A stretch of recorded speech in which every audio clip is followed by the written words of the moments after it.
Hey guys, I'm going to talk about microphone preamplifiers today.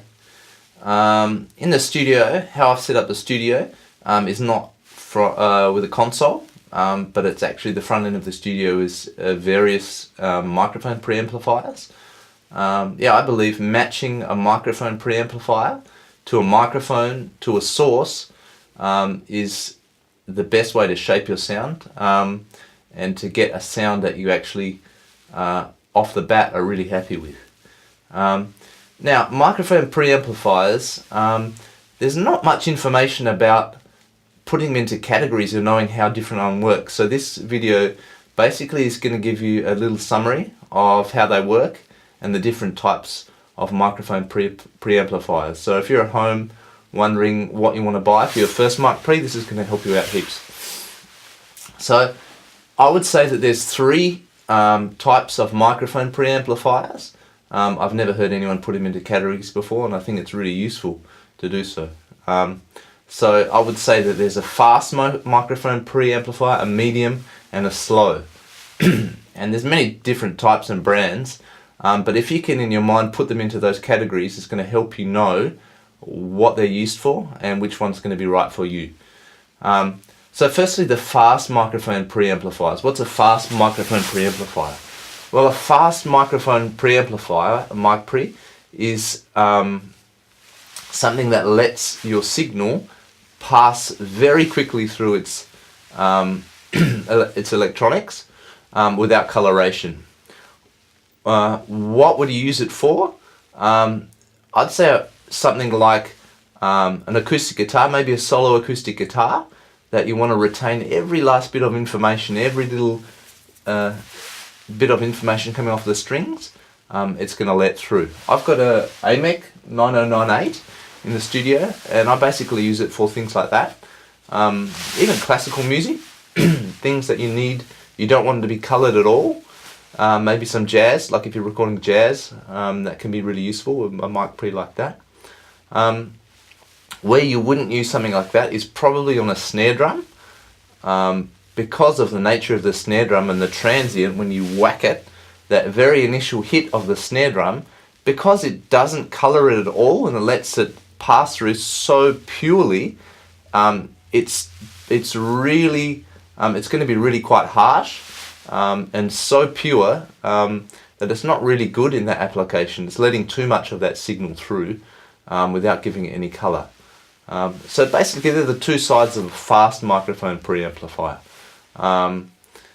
There's lots of different types that fit into that category, or lots of different brands, should I say, but probably the AMEC 9098 is a classic that a lot of people use.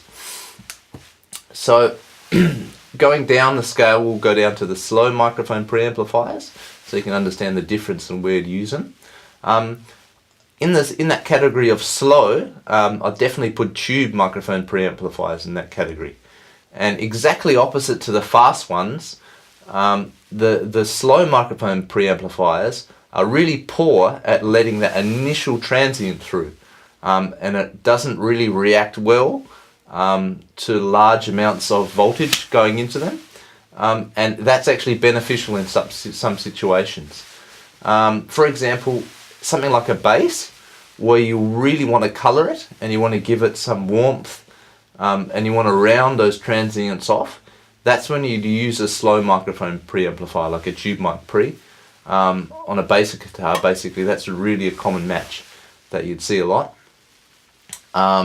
There's also other mic pre's that fit into that category that aren't tube based. Something like the Chandler TG mic pre's are a really slow mic pre. It gives you an old school sound, I'd say.